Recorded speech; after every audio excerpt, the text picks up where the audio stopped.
Okay, మనందరం ఒకసారి TV వైపు చూస్తే ఇక్కడ ఏం కనిపిస్తుంది? ఇది ఇది ఆల్రెడీ ఇంతకుముందు ఎవరైనా చూసారు? ఇది పొద్దున్న చూసారు, అందరూ చూసారు కదా, ఎవరు కొత్త వాళ్ళు ఎవరు లేరు. ఓకే, ఇది ఏంటంటే మనం రోజు బైబిల్ చదువుతున్నామా లేదా అనేది చూస్తున్నాము. ఒకవేళ లాస్ట్ వీక్ ఎవరన్నా బైబిల్ చదవకపోయినా మనం ఈసారి నుంచైనా ప్రతిరోజు వాక్యం చదవాలని చూస్తున్నాం. బైబిల్ ఎప్పుడు చదవాలి? ఆదివారం ఒకటేనా లేకపోతే రోజు చదవాలా? అంతేనా? రోజు చదవాలా కంపల్సరీ? ఎందుకు రోజు చదవాలి?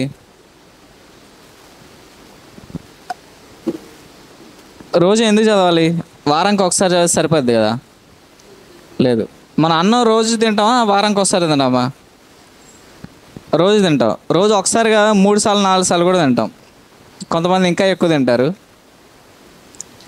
అయితే మనం ఈ బాడీకి ఆహారం ఎట్లాగో మన ఆత్మీయ ఎదుగుదలకు కూడా వాక్యం అంత ఇంపార్టెంట్ అన్నమాట.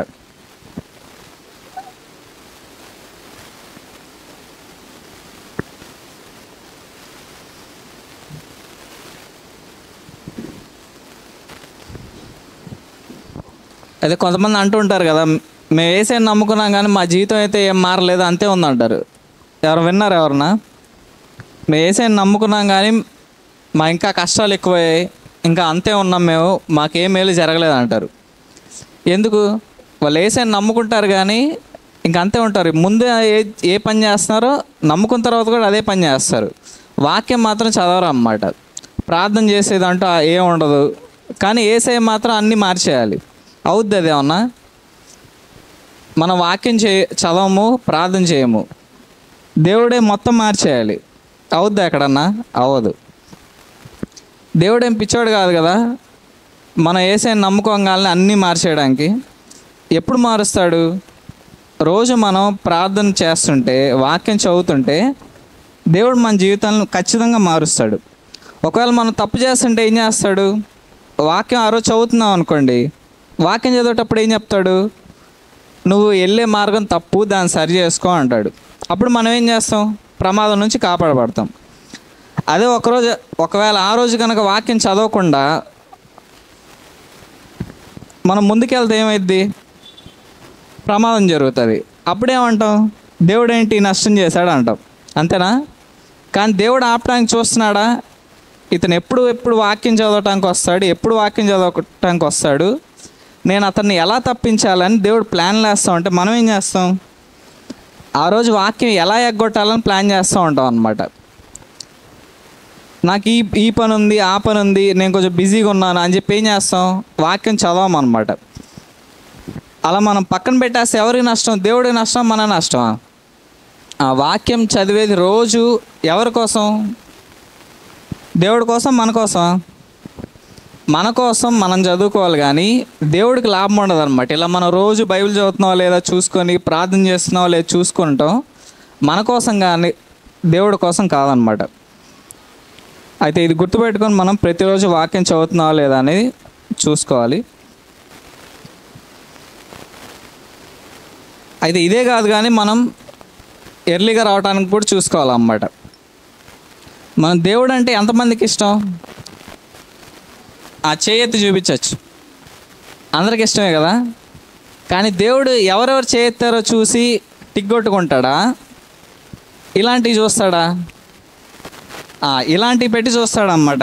ప్రతి ఒక్కరి దగ్గరకు వచ్చి ఈ బైబిల్ మీటర్ పెడతాడు, వీళ్ళు ఎన్ని రోజులు చదివారు అని చూసుకొని అప్పుడు తెలుస్తుంది దేవుడికి వీళ్ళు నిజంగానే నన్ను ప్రేమిస్తున్నారు, వీళ్ళకి నిజంగానే నేనంటే ఇష్టం అని. ఇలాంటివి చూసి దేవుడు చెప్తాడు కానీ మన చేతంగానే నమ్ముతాడా దేవుడు? చేయిని చూసి నమ్మడు అనమాట. ఇలాంటి మీటర్లు పెట్టే దేవుడు మనల్ని పరీక్షిస్తాడు. కాబట్టి మనల్ని దేవుడు పరీక్షించినప్పుడు మనము దేవునికి సమాధానం చెప్పేవారిలా ఉండాలి. కాబట్టి ప్రతిరోజు మనం వాక్యం అనేది చదవాలన్నమాట. వాక్యం చదివేటప్పుడు దేవుడు మన జీవితాలు మార్చడానికి అవకాశం అనేది ఉంటుంది. అదే ఈరోజు నుంచి ఒకవేళ ఎవరన్నా చదవటం స్టార్ట్ చేయకపోయినా చదవాలి. ఒకవేళ వాక్యం చదవలేని వాళ్ళు ఏం చేయొచ్చు? యూట్యూబ్లో కూడా వాక్యం వస్తుంది కదా. ఎంతమంది తెలుసు యూట్యూబ్లో కూడా వస్తుందని? యూట్యూబ్లో కూడా వస్తుంది, మనకి ఛానల్ ఉంది. ఒకవేళ ఎవరిదన్నా మంచి దైవజనులు అయితే, అంటే బాగా అంటే మన విశ్వాసంలో బలపడే వాళ్ళు ఎవరిని ఉంటే వాళ్ళ వాక్యం కూడా మనం వినొచ్చు. అంతేకాదు టీవీలో కూడా వస్తుందా? ఒకవేళ అది కూడా చేత కాకపోతే మాకు ఇంటర్నెట్ ఫోన్ చూసుకోండి చేత కదంటే ఏం చేయొచ్చు, ఆరాధన ఛానల్ కూడా చూసుకోవచ్చు. అందులో కూడా ఎవరు పడితే వాళ్ళది వినకూడదు. పొద్దున్నుంచి సాయంత్రం దాకా ఆరాధన ఛానల్ వింటే మనకి ఏమైనా లాభం వస్తుందా? మనకు ఉన్నది కూడా పోయిద్ది. అంతేనా? ఎందుకంటే ఒకళ్ళు ఏం చెప్తారు, ఇదే కరెక్ట్ అంటారు. ఇంకో అరగంట ఏం చెప్తారు, అది కాదు, ఆయన చెప్పింది కాదు, ఇదే కరెక్ట్ అంటారు. అంతేనా? అందరూ ఒకటే చెప్పరు కదా.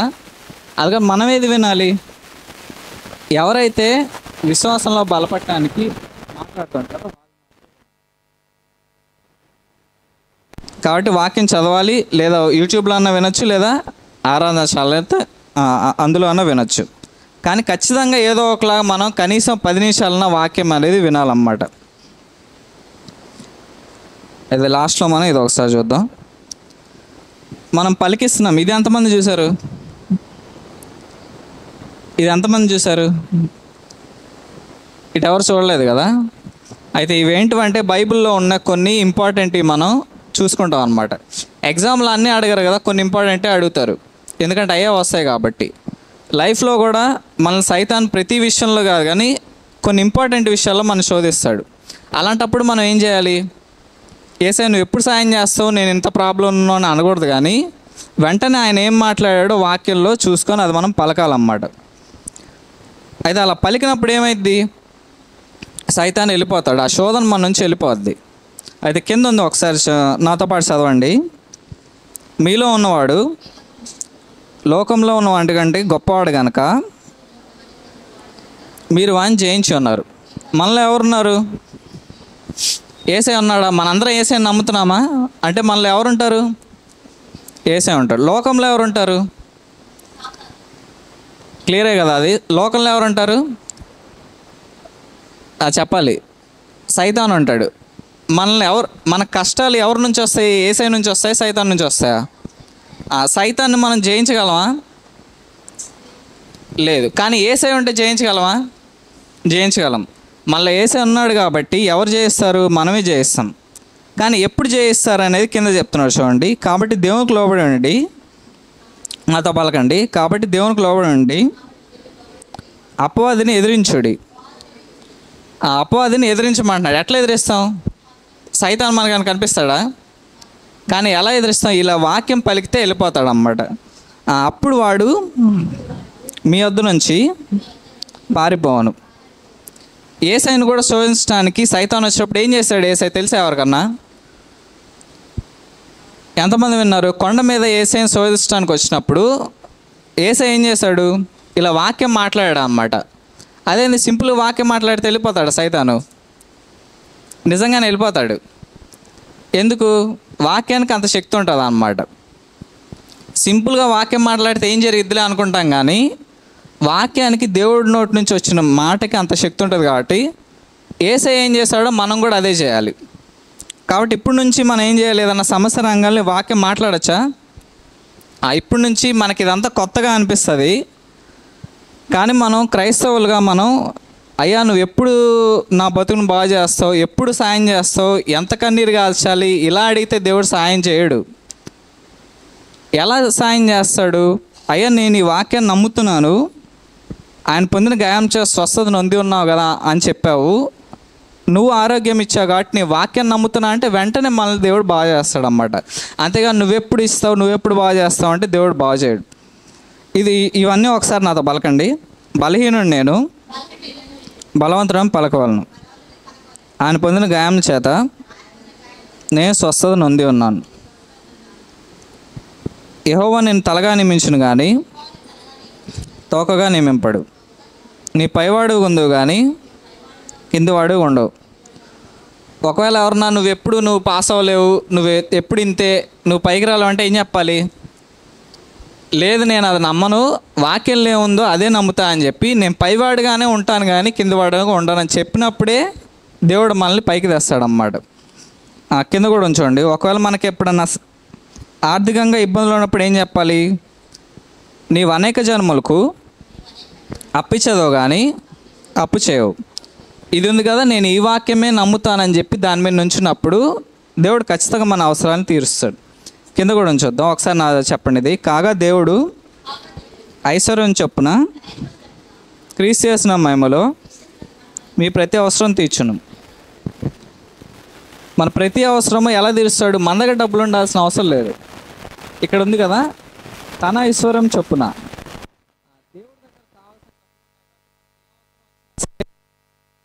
విశ్వాసం ఉంటే ఈ వాక్యం కనుక నమ్మినట్లయితే దేవుడు మన అవసరాన్ని తీరుస్తాడు. అయితే ఎప్పుడు సమస్య వచ్చినా మనం ఏం చేయాలి? వెంటనే ఏడుస్తే అవుతుందా? అవదు. ఈ వాక్యాలు ఉన్నాయని చూసి మనం అయ్యా నేను ఈ వాక్యం ప్రకారం నమ్ముతున్నానంటే ఖచ్చితంగా అయిద్ది అనమాట. ఎప్పుడు సమస్య వచ్చినా మన వాక్యం పలకాలి కానీ ఏడుస్తే అవ్వదు. కాబట్టి ఈ వాక్యాలన్నీ దేవుడు వాక్యం. హల్లెలూయా. అందరికీ వందనాలు. మనం ఒక చిన్న ప్రార్థన చేసుకుని వాక్యంలో వెళ్దాం. పరిశుద్ధ దేవ, మీకే వందనాలు తండ్రి, మీకే వందనాలు, మీకే స్తుతి స్తోత్రం చేస్తున్నాను. ప్రేమగల తండ్రి, జాలిగల దైవమా, మీకే వందనాలు నాయన. గడిచిన కాలం అంతా మీరు ఎక్కడ చాట భద్రపరిచి సజీవ లెక్కలో ఉంచి మీ మాటలు వినడానికి భాగ్యం బట్టి మీకు వందనాలు.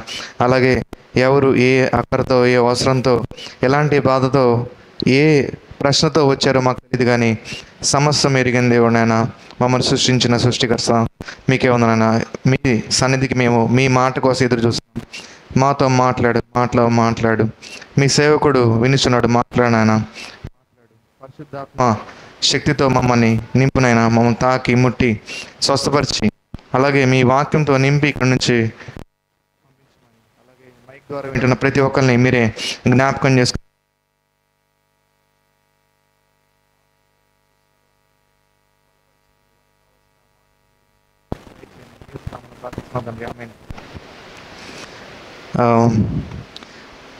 ఈరోజు ప్రత్యేకంగా మన సంఘంలో ఒక సహోదరుడు జాయిన్ అయ్యారు. ఒక ఆత్మీయ సహోదరుడు జాయిన్ అయ్యారు, అంటే జత పనివారు చేరారు.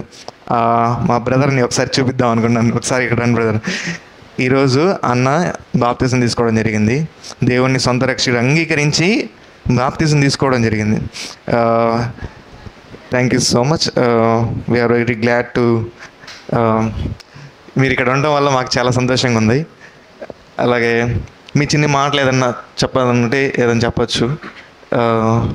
అందరూ దేవుళ్ళకి ఎలా వచ్చారో చిన్న మాట.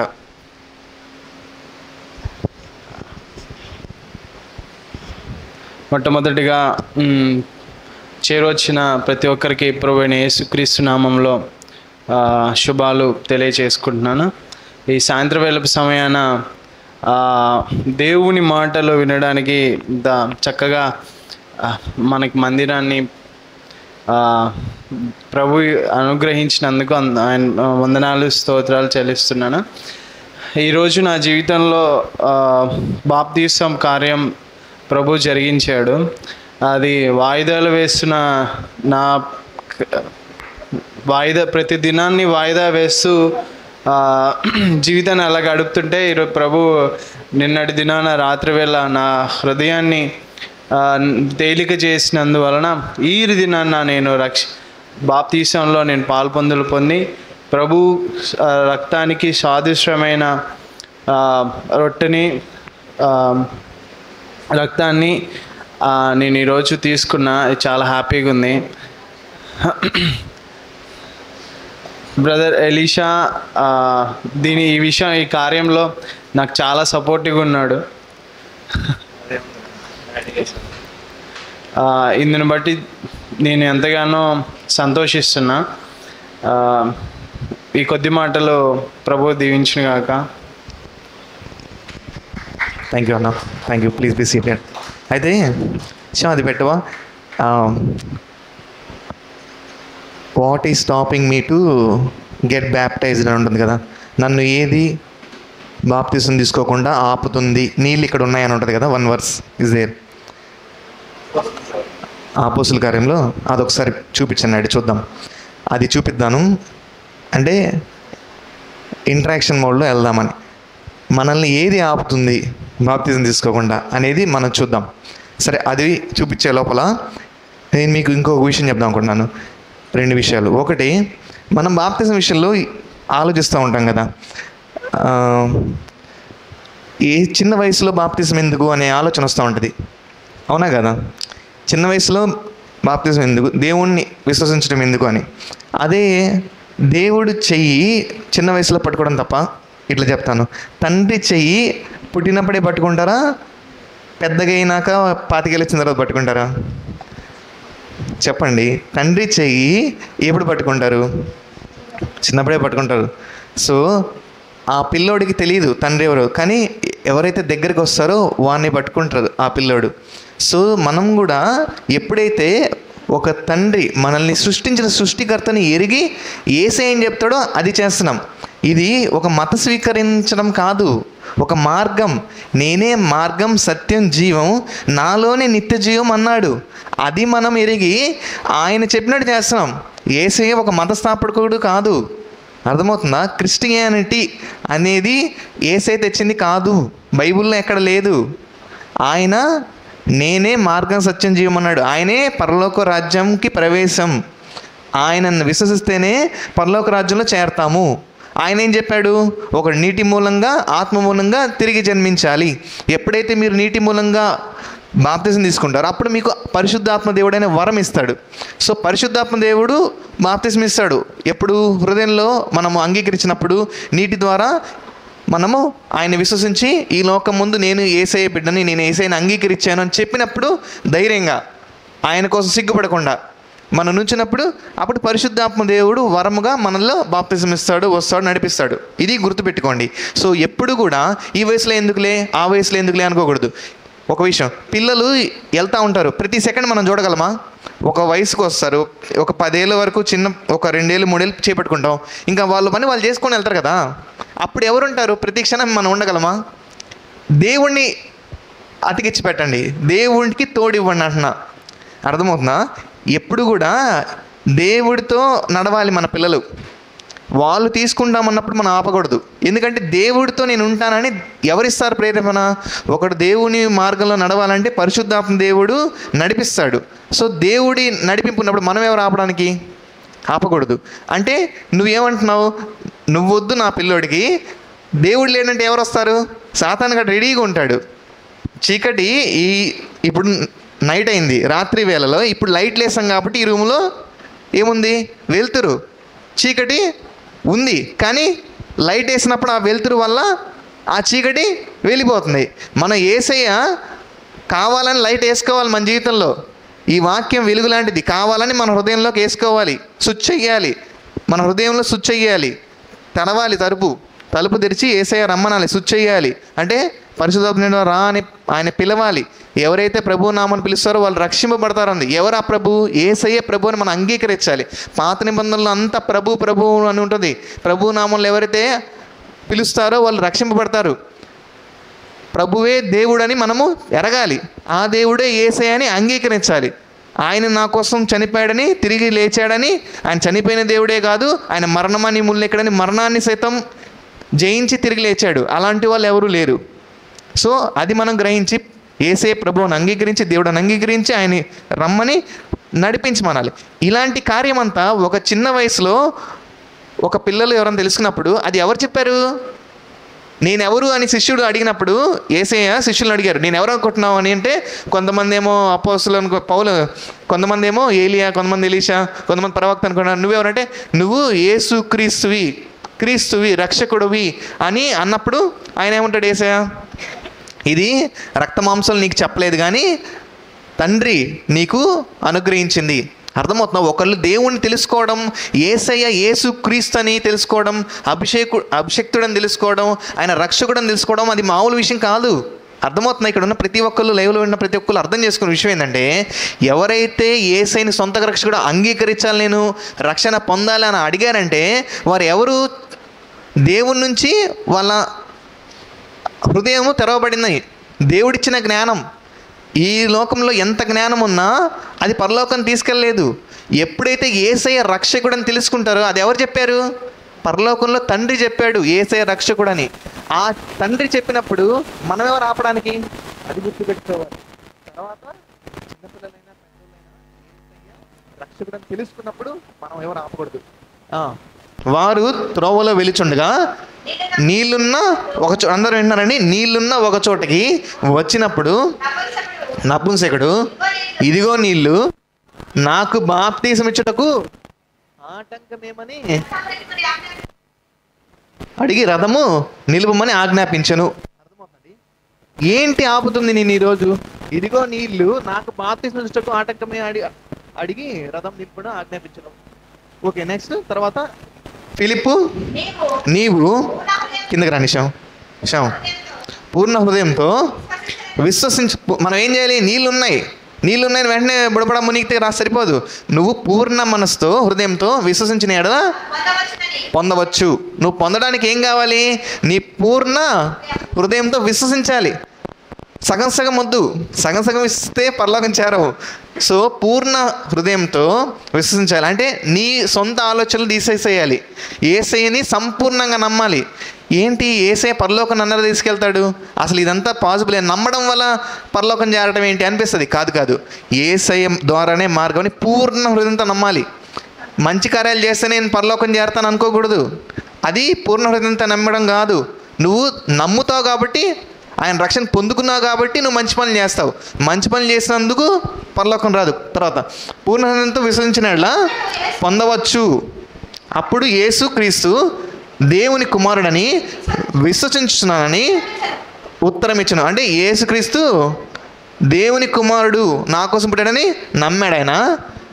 ఓకే అని చెప్పాడు. తర్వాత ఫిలిప్పు, కిందకి పనిషం కొంచెం, నపుంసకుడు ఇద్దరు నీళ్ళలో దిగిరి అంతటా ఫిలిప్పు అతనికి బాప్తీసం ఇచ్చెను. ఓకే చాలు, కిందకి రండి ఒకసారి, కింద పైకి. ఓకే, బాప్తీసం తీసుకోవడానికి మనకి ఏం ఆపుతుంది? ఈరోజు మేమెప్పుడు రెడీ, మీరెప్పుడు, మీ కృప నీళ్ళలాగా విస్తరించిందండి. ఈ భూమిలో నీళ్ళు ఎంత వంతున్నాయి చెప్పండి? నీళ్ళు ఎంత వంతున్నాయి చెప్పండి? 3 భాగాలు నీళ్ళు ఉన్నాయి, ఒక భాగం భూమి ఉంది. నీరులాగా కృప విస్తరించింది. అర్థమవుతుందా మీకు? ఈరోజు నీరు 3 భాగాలు ఉంది, విస్తరించింది కృప. ఏం కావాలి కృపకి? నీ విశ్వాసం కావాలి. ఈరోజు నువ్వు పూర్ణ హృదయంతో విశ్వసించాలి దేవుణ్ణి. నేను రక్షణ పొందాలని, నేను యేసయ్య తండ్రి కుమారుడని అంగీకరిస్తున్నాను, నా పాపల కోసం చనిపోయాడని అంగీకరించాలి పూర్ణ హృదయంతో. 3 అంతులుంది కృప, ఒక్కంతులో మనం ఉన్నాం. ఆ ఒక్కంతులో కొంచెం విశ్వాసం వస్తే చాలు. దేవుడు ఎలా చెప్తాడు? ఆవగింత చూస్తూ ఉంటే కొండనెత్తి పంపిస్తాను, ఇవన్నీ చేస్తాను. కానీ అవి వాటి కోసం కాదు దేవుని దగ్గరికి వచ్చేది, నీ కోసం నేను వస్తాను. మనము పరలోక రాజ్య పౌరులం. ఎప్పుడైతే మనము ఆయన అంగీకరిస్తానో రాజ్య పౌరులతం. సో ఇదంతా నేనేం చెప్పానంటే, బాప్తిజం తీసుకోవడానికి మనకి ఏమి ఆటంకం? మత మార్పిడి కాదు, మనస్సు మార్పిడి. అంతకుముందు దేవునిలోకి రాకముందు నేను తిట్టేవాడినేమో, అంతకుముందు నేను నా చెయ్యి లేచేదేమో, ఇప్పుడు నేను భరించేవాళ్ళలాగా ఉంటాను. అంతకుముందు నేను పాపం చేసే వాళ్ళలాగా ఉన్నాను, ఇప్పుడు నేను ఆయన చెప్పే మార్గంలో నడిచేవాళ్ళలాగా ఉంటాను. అంతకుముందు కాపీలు కొట్టేవాళ్ళలాగా ఉంటానేమో, ఇప్పుడు నేను సొంతగా రాసే జ్ఞానం దేవుడిస్తాడు. అది అంతకుముందు నేను డ్యాన్స్లు వేసేవాడిని, తెలుసా మీకు? నేను డ్యాన్స్లు వేసేవాడిని ఒకప్పుడు. అసలు స్టేజ్ మీద ఉంటే, స్టేజ్ ఏదన్నా ఉందంటే అక్కడ నేను ఉండాల్సిందే. చిన్నప్పటి నుంచి నేను ఎక్కడ వెళ్ళినా, చిన్నప్పుడు 2nd క్లాస్ నుంచి నేను డ్యాన్స్ వేస్తా వచ్చాను. ఎక్కడ యానివర్సరీ అయితే నేను ఫస్ట్ నేను ఉండాల్సిందే. మా డాడీ పాస్ట్ అయినా కానీ నేను అసలు లెక్క చేసేవాడిని కాదు. డ్యాన్స్ అంటే అంత పిచ్చి. డిగ్రీలో ఎప్పుడైతే 2nd ఇయర్లో ఎప్పుడైతే దేవుని తెలుసుకున్నానో, మా ఫ్రెండ్స్ అందరూ ఒత్తిడి చేసేవాళ్ళు, నువ్వు డ్యాన్స్ వేస్తావా లేదు? లేదు నేను దేవుని నమ్ముకున్నాను, ఆయనకి ఇష్టం లేదు ఆ పని, ఆయనకి ఇష్టం లేదు. నో చెప్పడం చాలా కష్టం. అది ఎప్పుడైతే మనం నేర్చుకుంటామో దేవునిలో చాలా ఆశీర్వాదాలు పొందుకుంటాం. ఏదో చెప్దాం అనుకున్నాను, ఏదో చెప్తున్నాను, కానీ నేనేం చెప్పాలనుకుంటున్నానంటే, ఇది మనస్సు మార్పిడి. మన పర్సనాలిటీ చేంజ్ అవుతుంది, మన వ్యక్తిత్వం మారుతుంది, మన వ్యక్తి మారాలి. ఇప్పుడు ఏ మతంలో ఉండి ఏం లాభం? మంచి దేవుని నా మార్గంలో నడవకపోతే. నేను ఏ మతంలో ఉండి నాకు మతం ఏం చేస్తుంది దేవుని దగ్గర తీసుకెళ్లకుండా? యేసయ్య ఏం చేస్తాడు? నా మనస్సు మారుస్తున్నాడు. మనస్సు మార్చేది ఎవరు? మన దేవుడు. యేసయ్య మన మనస్సు మార్చగలడు. క్రూర మనుషుల్ని సైతం మార్చగలిగిన దేవుడు. అర్థమవుతుందండి? ఎవరు చనిపోయాడు కదా ఈ శిలువ మీద, వారెవరు? వాళ్ళ దొంగ, వారు ఒక హంతకుడు. అలాంటి వాడిని కూడా మార్చాడు దేవుడు. ఎవడి వల్ల అవుతుంది? ఒక వ్యక్తి చనిపోతుంటే వాడిని మార్చే అసలు అవకాశము, సత్తా, ధైర్యము, అసలు అంత మార్చగలిగిన అవకాశం ఎవరికైనా ఉంటుందా? అది దొంగ చచ్చిపోతున్నాడు, వాడిని ఎవరన్నా మార్చగలరా? లేదు జైల్లో ఉన్నవాడిని మార్చగలడు, లేదంటే శిక్ష పడినవాడిని మార్చగలడు, ఉరికమ్మం ఎక్కేవాడన్నా మార్చగలరేమో. కానీ చచ్చిపోతున్నాడు, ఈ సిలువ మీద చచ్చిపోతున్నాడు, గంటలు చచ్చిపోతున్నాడు, వాడిని మార్చడం ఎవరన్నా తరమవుతుందా? వాళ్ళని కూడా మార్చగల దేవుడు మన యేసయ్య. అర్థమవుతుందండి? అలాంటి మార్గంలో మనం చేరాలి. ఆయన ఏమన్నాడు? నన్ను నీ రాజ్యంలో, ఆయన రాజ్యం తీసుకొని రాబోతున్నాడు. నీ రాజ్యంలో నన్ను జ్ఞాపకం చేసుకుంటే నేడు నీవు నాతో పరదేశంలో ఉంటావు. నువ్వు మారావని నేను నమ్ముతున్నాను, నువ్వు ఉంటావు అన్నాడు. అది కావాల్సింది ఈరోజు. ఇప్పుడు నీటి మూలంగా, ఆత్మ మూలంగా ఎందుకు అవకాశం ఉంది? ఆయనకి నీటి మూలంగా పొందే అవకాశం లేదు కాబట్టి ఆయన్ని పరలోకంలో చేర్చుకున్నాడు.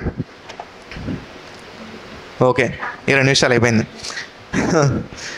అసలు ఈరోజు చెప్పాలనుకున్న అంశం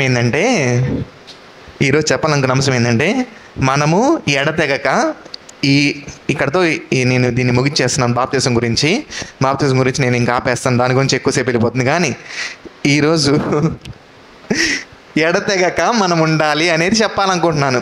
ఎడతెగక మనం ఉండాలి. దేంట్లో ఉండాలి?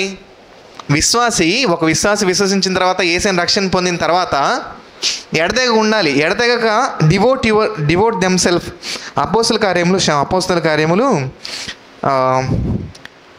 2వ అధ్యాయం 42వ వచనంలో ఉంటుంది. వీరు అపోస్తల బోధ ఎందును, సహవాసం ఎందును, రొట్టె విరుచుట ఎందును, ప్రార్థన చేయుట ఎందును ఎలా ఉన్నారు? ఎడతెగక ఉండిరి. ఇంగ్లీష్లో డివోట్ దెమ్సెల్ఫ్ అని ఉంది. అర్థమవుతుందా? డివోట్, అందరూ చెప్పండి. Devout themself. డివోట్ అంటే మీనింగ్ ఏంటంటే మన సమయాన్ని, మన మనకున్న వనరుల్ని ఆ కార్యానికి పెట్టడం. అర్థమవుతుందా? మన సమయాన్ని, మనకున్న వనరుల్ని దాని మీద పెట్టడం, దాన్ని డివోట్ అంటారు, ఎడతెగక అంటారు. ఇప్పుడు దేవుడు ఏం కోరుతున్నాడు? ఎడతెగక బోధలో ఉండాలి. మీరు ఎప్పుడైతే బోధలో ఉంటారో అప్పుడు దేవుని వాక్యం మీరు వింటారు. అర్థమవుతుందా? ఎడతెగక సవాసంలో ఉండాలి. రొట్టె విరుచడం ఉండాలి. ఇది నా రొట్టె, ఇది మీకోసం బలి అయిన ఈ రొట్టె, దీన్ని విరిచినప్పుడల్లా నన్ను జ్ఞాపకం చేసుకోండి అన్నారు. ఆ రొట్టె విరచడంలో మనం ఉండాలి. బోధ ఉండాలి, రొట్టె విరచడం ఉండాలి. తర్వాత ప్రార్థనలో ఉండాలి. మీరు ప్రార్థన చేయకపోతే పాపం చేసినట్టు ఉంది. వాక్యం చెప్తుంది, ప్రార్థన చేయకపోతే పాపం. విశ్వాసగా మనం తెలుసుకోవాల్సిన విషయం ఏంటంటే ప్రార్థన చేయకుండా ఉండటం ఒక పాపం. సో ప్రార్థన దేవునితో సంబంధం లేకపోతే పాపం. అర్థమవుతుందండి? సో ప్రార్థన చేయట్లో ఎడతెగక ఉండండి అని వస్తుంది. సో 1 బోధలో ఉండాలి, సావాసంలో ఉండాలి, రొట్టె విరుచడం ఉండాలి, ప్రార్థనలో ఉండాలి. ఈ 4 మనం గుర్తుపెట్టుకోండి. అర్థమవుతుందా? ఈ 4 గుర్తుపెట్టుకోండి. ఇప్పుడు ఒకే ఒక నిమిషం చెప్పేసి నేను ముగిస్తాను. యోహాను సువార్త 20వ అధ్యాయం 24వ వచనం. తోమా తెలుసుకోండి. ఇక్కడ తోమా ఎవరెవరు తెలుసు? తోమా దేవుని శిష్యుడు, మన భారతదేశానికి సువార్త ప్రకటించిన శిష్యుడు. తెలీదా? ఓకే. తోమా ఎవరంటే 12 మంది శిష్యుల్లో ఒక శిష్యుడు. ఈయన ఏం చేస్తున్నాడు? ఇందాక మనం ఏం తెలుసుకున్నాం? అపోస్తల బోధలను, రొట్టెలో, ప్రార్థనలో ఎడతెగక ఉండాలి అంటే సావాసంలో ఉండాలి. అంటే ఇప్పుడు మనం మందిరంలో సాయంకాలం ప్రార్థనలో ఉండాలి. తర్వాత చెప్పండి, మందిరంలో ఆదివారం ప్రార్థనలో ఉండాలి, బుధవారం ప్రార్థనలో, చెప్పండి నాతో పాటు, బుధవారం ఏదైనా ప్రార్థన పెడితే ఉండాలి, శుక్రవారం ఏదైనా ప్రార్థన పెడితే ఉండాలి, శనివారం ఏదైనా గూగుల్ మీట్ ప్రేయర్ పెడితే ఉండాలి. ఎందుకు ఉండాలి? ఉండకపోతే ఏమైద్ది? అంతే కదా. నేను ఎందుకు చదవాలి? చదవకపోతే ఏమైద్ది? నేను ఎందుకు ఉండాలి దేవుని వాక్యంలో? వినకపోతే ఏమైద్ది? సావాసంలో ఇలా ఒకే విశ్వాసం కలిగిన వారితో సావాసంలో లేకపోతే ఏమైద్ది? నేను ఎందుకు ఉండాలి? లేకపోతే నాకేమైద్ది? ఆ ఆలోచన మనం ఇప్పుడు చూద్దాం. యోహాను సువార్త 20 వచనం. ఓకే, చదవండి ఎవరన్నా. యేసు వచ్చినప్పుడు 12 మందిలో ఒకడే, అంటే యేసు వచ్చినప్పుడు అంటే తిరిగి లేచిన తర్వాత యేసే ప్రత్యక్షపరుచుకుంటున్నాడు. ఓకే, అనబడిన ఏంమా అది కాదు, ఒక నిమిషం. 12 మందిలో ఒకడైనా తోమా వారితో మళ్ళీ చెప్పండి. తోమా వారితో, అందరూ యాక్టివ్గా ఉండండి. తోమా వారితో, పక్కన వాళ్ళు చెప్పండి. తోమా, అందరు చెప్పండి. తోమా వారితో లేకపోయేను. చూస్తున్నారా ఇక్కడ? తోమా ఎవరు వాళ్ళు? 12 మంది శిష్యుల్లో మిగతా 11 మంది అనుకోండి. అంటే మన సావాసంలో మిగతా సావాసులతో లేరు. ఇక్కడ చెప్దాం. ఎలీషా, మీ పేరు చెప్పుకోండి. ఎలీషా, మీ పేరు మీరు చెప్పుకోండి. నేను నా మిగతా సావాసులతో లేకపోయాను. మనం ఎప్పుడైతే సావాసంలో లేకుండా ఉంటామో అప్పుడు ఇది అప్లై చేసుకోవాలన్నమాట. అందుకని చెప్తున్నాను, లేకపోయాను. నెక్స్ట్ మనం వెళ్దాం. సో మేము, ఓకే ఒక్క నిమిషం. లేకపోయాను గనుక తక్కిన శిష్యులు మేము ప్రభువును చూస్తామని అతనితో చెప్పగా, అర్థమవుతుందా? శిష్యులు ఏం చెప్పాడు? ఆగమగమ. అతని శిష్యులతో ఏం చెప్పాడు? మేము యేసయ్యను చూసామని మిగతా శిష్యులు తోమాకి చెప్పాడు. అప్పుడేం చెప్తున్నారు? అతడు నేను ఆయన చేతిలో మేకల గుర్తులను చూచి నా వ్రేలు మేకల గుర్తులతో పెట్టి నా చెయ్యి ఆయన పక్కలో ఉంచితే కానీ నేను నమ్మనని. ఇంగ్లీష్లో ఏం చెప్తుందంటే ఐ విల్ నెవర్ బిలీవ్, నేను ఎప్పటికీ నమ్మను అన్నాడు తోమా. అర్థమవుతుందండి? అవిశ్వాసం వచ్చింది. ఇది నేను చెప్పాలనుకుంటున్నాను ఇక్కడ. ఎవరు? యేసే శిష్యుడికే అవిశ్వాసం వచ్చింది. యేసయ్యని చూసి యేసే కార్యాలు ఆయన తిరిగి లేపి ఎంతమందిని గుడ్డివారిని చూపునిచ్చి చూసింది ఈ తోమా. అర్థమవుతుందా? చూపునిచ్చాడు, కుంటివారిని లేపారు, ఎవరు చనిపోయిన వాళ్ళు సైతం లేపినప్పుడు చూసాడు. ఇలాంటి తోమా చనిపోయి తిరిగి లేచినప్పుడు నేను ఆయన నమ్మను చూస్తే కానీ అన్నాడు. సరే, తోమా ఏమి చెడ్డోడు కాదు. అర్థమవుతుందా? ఆయన మన కోసం మళ్ళీ భారతదేశానికి వచ్చాడు. ఎప్పుడైతే మనం ఆయన సన్నిధిలో లేకుండా ఉంటామో అప్పుడు అవిశ్వాసం వస్తుంది. అది నేను చెప్పాలనుకుంటున్నాను. మనము ఎప్పుడైతే ఈ ప్రార్థనలో ఇందాక చెప్పాం కదా, బోధలో, ప్రార్థనలో, రొట్టెలో, సావాసంలో లేకపోతే ఏమైంది? ఇది వస్తుంది. వారితో లేనప్పుడు మిగతా శిష్యులు వచ్చి చెప్పారు. అంటే వాళ్ళలో ఉండాలని చెప్తున్నా. ఇంకా మనము అపోస్తల కార్యాలు ఏముంటుంది? వాళ్ళందరూ 12 మంది, వాళ్ళందరూ మేడగదిలో ఉన్నప్పుడు అందరి మీద పరిశుద్ధాత్మ దేవుడు దిగి వచ్చాడు. అందరూ ఉన్న చోట ఉండాలంటున్నా. లైవ్లో చూడొచ్చు, తర్వాత వీడియోలు చూడొచ్చు, అది కాదు. యూట్యూబ్లో చూడొచ్చు ప్రేయర్, అది కాదు. ఎప్పుడైతే ఎక్కడ 2-3 కూడి నా నామాన్ని ప్రార్థిస్తారో అక్కడ నేను బలంగా దిగి ఉంటానంటాడు. ఆయన వ్యక్తిగతంగా ఉండే దేవుడే. కానీ ఇట్లా 4-5 కూడేటప్పుడు ఖచ్చితంగా ఉండాలి. ఉండకపోతే మనకు అవిశ్వాసం వస్తుంది. నేను ఇవన్నీ చదవను కానీ విషయం చెప్పేసి నేను ముగిస్తాను. అలా లేనప్పుడు ఎప్పుడు నమ్మనన్నాడు. తర్వాత యేసయ్య వచ్చి నువ్వు నన్ను చూడకుండా నమ్మనన్నావు కదా, నా గాయాలు తాకు, నన్ను నమ్మని చూపిస్తాడు, తాకుతాడు. దేవుడా నువ్వు ప్రభు అని అంటాడు. తర్వాత నమ్ముతున్నాను అంటాడు. అప్పుడు యేసయ్య చెప్తాడు బ్లెస్డ్. అందరు చెప్పండి బ్లెస్డ్. అందరు చెప్పండి blessed are those who have not seen and yet have believed. ఎవరైతే చూడకుండా నమ్ముతారో వారు మరీ ధన్యులు. మనం మరీ ధన్యులమండి. మనం చూసామా యేసయ్యని? ఆయన గాయాలు చూసామా? మనం మరీ ధన్యులు. ఆ ఆశీర్వాదము అన్నిటికీ కారణం. మనం ఎప్పుడైతే చూడకుండా నమ్ముతామో ప్రతి ఒక్క ఆశీర్వాదానికి కారణం అవుతుంది. అది నేను చెప్పాలనుకుంటున్నాను ఈరోజు. సో మొత్తానికి నేను ఈరోజు చెప్పాల్సిన అంశం ఏంటంటే, ఎప్పుడైతే మనము మిగతా సావాసులతో, విశ్వాసులతో మనం కలిసి ఉండమో అప్పుడు అవిశ్వాసం వస్తుంది. అర్థమవుతుందండి? ఏమవసరం? ఇప్పుడు లెంట్ డేస్ పెడతారు. లెంట్ డేస్ ఇక్కడ నుంచి ఒక 40 రోజులు ఉంటాయి. ఎప్పుడు నేను డాడీ లెంట్ డేస్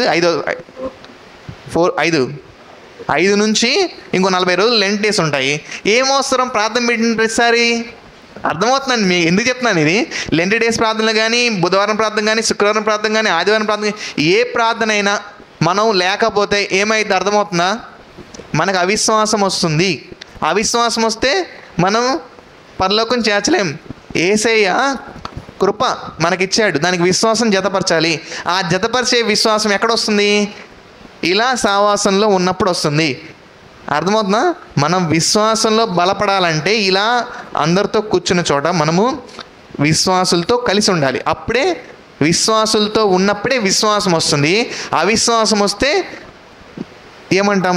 ఆశీర్వాదాలు కోల్పోతాం. ఇప్పుడు నమ్మిన వారు ధన్యులు చూడకుండా, మరి చూసి నమ్మిన వాళ్ళు అంత ధన్యులు కాదని అర్థమవుతుందా?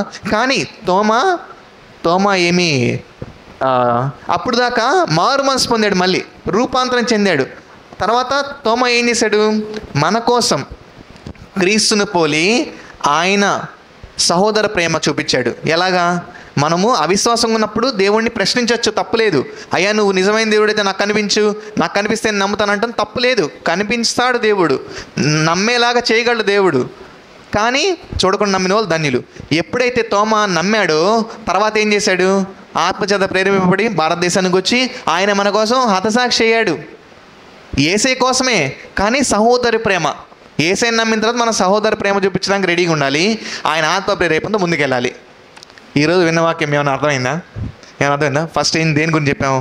బాప్తిసం అంటే దేవునితో సహవాసం, ఆయన రాజ్యంలో ప్రవేశం, ఆయన చేయి పట్టుకోవడం, దాన్ని ఎవరు ఆపకూడదు. నీళ్ళుంటే ఎలాగైతే సిద్ధంగా ఉంటామో అలాగే కృప విస్తరించింది, ఆయన కృపలో మనము విశ్వాసంతో జతపరచాలి. రెండోది, ఆయన సహవాసంలో బోధలు, అపోస్తుల బోధనలు, రొట్టె విరిచెండు, ప్రార్థనలో ఎడతెగగా ఉండాలి. అలా ఉండకపోతే తోమా ఎలాగైతే అవిశ్వాసంలోకి వెళ్ళిపోయాడో అలాగ మనము అవిశ్వాసంలోకి వెళ్ళిపోతాము. అవిశ్వాసంలో ఉంటే యేసయ్యతో మనం సహవాసం చేయలేము, యేసయ్య దగ్గర ఉండలేము.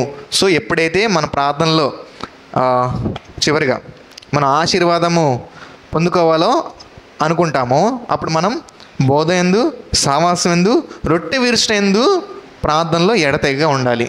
ప్రార్థన చేసుకొని మనం ముగించుకుందాం. యేసయ్య మీకే వందనాలు, మీకే స్తుతి, మీకే స్తోత్రం చెల్లించుకున్నాను తండ్రి. మాతో మాట్లాడిన విధానం బట్టి మీకు వందనాలు. పరిశుద్ధాత్మ దేవ మీకే వందనాలు నాయన. ఈరోజు మాకు వాక్యంతో బలపరచడానికి మీకే వందనాలు. అలాగే అపోస్తల బోధనను, రొట్టె విరుచుటను, ప్రార్థనలో, సహవాసంలో ఎడతెగగా ఉండాలని చెప్పిన వాక్యం బట్టి మీకు వందనాలు. అలాగా ఉండేలాగా విశ్వాసులతో కలిసి మేము ప్రతి ఒక్క ప్రార్థనలో ఎడతెగగా హాజరయ్యి ఆ వాక్యాన్ని మా హృదయంలో నింపుకొని ముందుకు వెళ్ళే కృపని మాకు దయచేయమని, అలాగే మీరు చూపించిన ప్రేమని మేము మా సహోదరుడికి చూపించే కృప మాకు దయచేయమని, బలపరిచి నడిపించమని, ఈ వారమంతా మీరు తోడి నడిపించమని, వాక్యం ద్వారా మేము ముందు వెళ్ళేలాగా, సాతాన్ని జయించేలాగా సాయం చేయమని యేసు నామములో ప్రార్థిస్తున్నాం తండ్రి, ఆమెన్. ఒకే ఒక మాట పక్కన వాళ్ళు చెప్పండి. I am not moved by feelings. నేను నా భావోద్రేకాలతో నేను కథలను. ఐ బిలీవ్, అందరూ చెప్పండి, I believe word of God. నేను దేవుని వాక్యాన్నే నమ్ముతాను, దేవుని వాక్యాన్నే నేను పలుకుతాను, దేవుని వాక్యాన్ని నేను పొందుకుంటాను. అర్థమవుతుందండి? మనం ఈ వాక్యాన్నే నమ్మాలి, ఈ వాక్యాన్నే పలకాలి, ఈ వాక్యాన్ని మనం పొంది ఉన్నామని విశ్వసించి నమ్మాలి. హల్లెలూయా.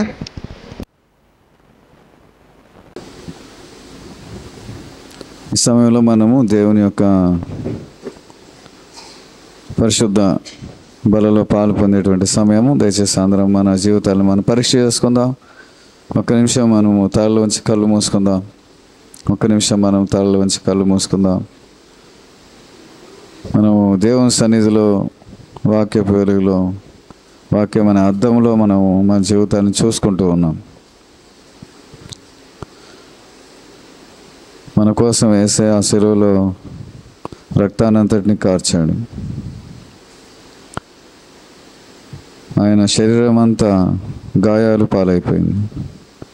10,000 మందిలో అతి కాంక్షణీయుడు, అతి మనోహరుడు, ఆయన సుందరమైనటువంటి దేవుడు, సొగసైనటువంటి దేవుడు, ఆయన స్వరూపము సొగసును మన కోసం కోల్పోయాడు. ఆయన ఏ తప్పు చేయలేదు, కేవలం మన పాపాల కోసం, మనం చేసిన తప్పుల కోసం ఆయన బలి అయిపోయాడు. సిల్వలో నాకై కార్చెను యేసు రక్తము, సిల్వలో నాకై కార్చెను యేసు రక్తము, శిలనైన నన్ను మార్చెను యేసు రక్తము,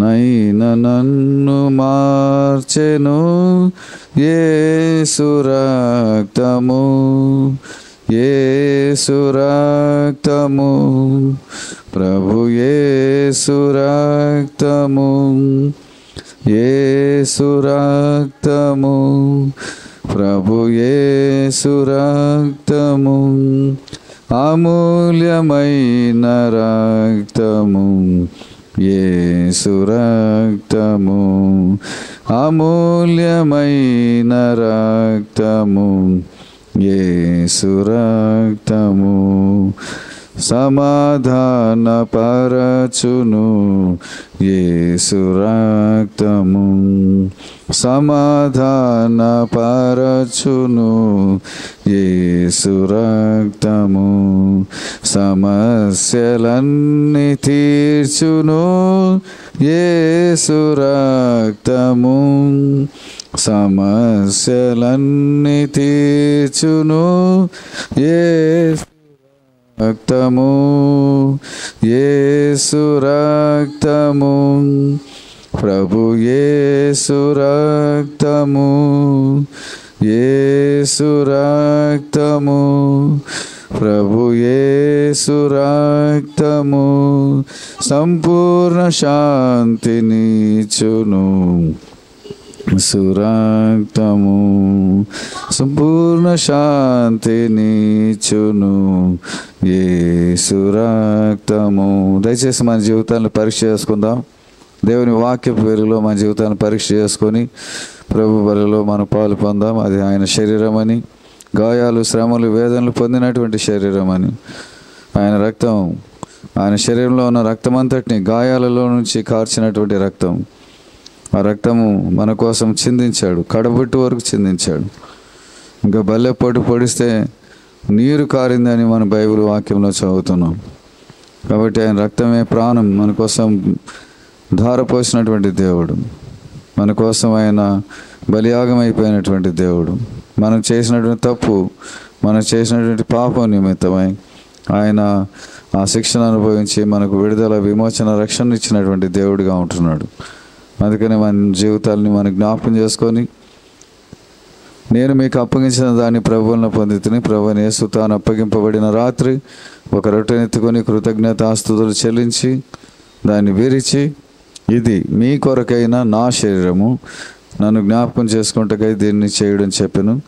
ఆ ప్రకారమే భోజనమైన పిమ్మట ఆయన పాత్రను ఎత్తుకొని, ఈ పాత్ర నా రక్తం వల్ల నేను క్రొత్త నిబంధన, మీరు దీనిలో త్రాగునప్పుడల్లా నన్ను జ్ఞాపకం చేసుకుంటకై దీనిని చేయడం చెప్పాను.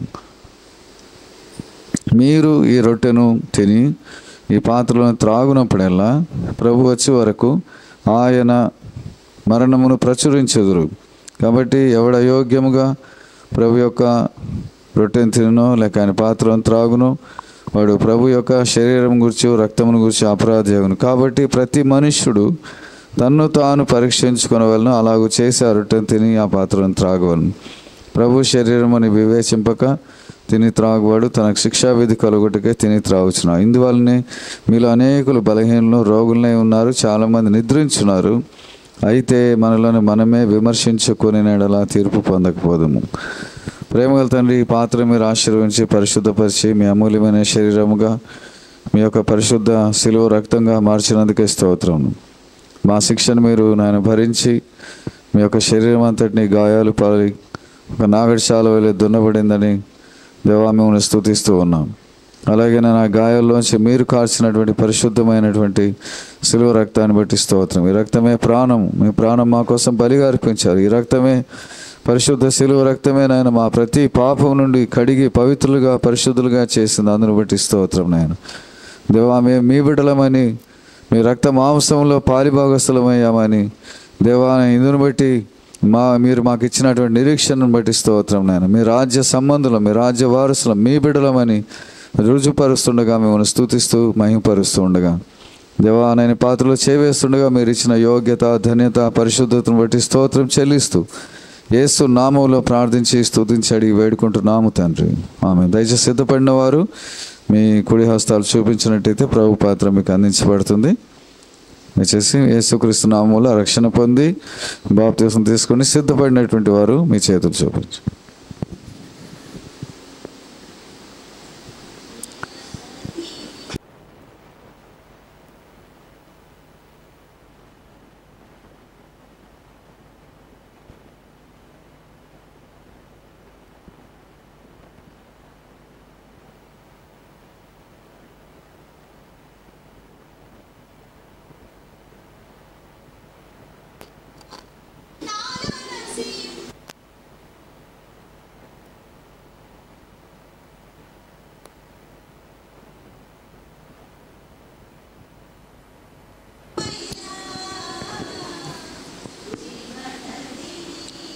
నా హృదయములో ప్రవహింపచేయుమయా.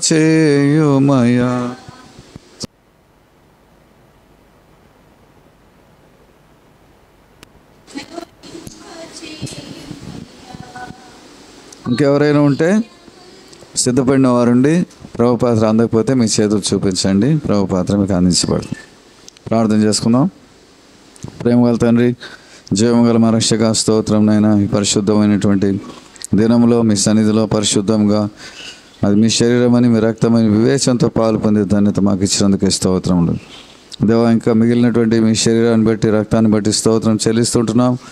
ఇంకా రక్షణ లేని వారు ఉన్నారని ఆయన సూచిస్తూ ఉండగా, చూపిస్తూ ఉండగా మా కుటుంబంలో, మా సంఘంలో, దేశంలో, ప్రపంచంలో రక్షణ లేని వారందరి కోసం, అంటే నరకానికి నాయన పాత్రులైనటువంటి వారు, దగ్గరైనటువంటి వారు అందరి కోసం మేము విజ్ఞాపన చేస్తున్నాం దేవా. అందరి కోసం నాయన ప్రాణం పెట్టిన దేవా, మీరు విజ్ఞాపన చేస్తున్నారు. మేము కూడా నేను ప్రార్థిస్తున్నాం, వారు రక్షించండి. రక్షణ లేకపోతే భయంకరమైన నరకము, అగ్నిగుండం ఉందని వారు తెలుసుకొని రక్షింపబడి మీ రాజ్యంలో చేరినట్లుగా కృప చూపించమని మాకు ఇచ్చిన ఈ గొప్ప ధన్యత, యోగ్యతను బట్టి స్తోత్రం చెల్లిస్తూ యేసు నామములో ప్రార్థించి స్తుతించి అడిగి వేడుకుంటున్నాము తండ్రి.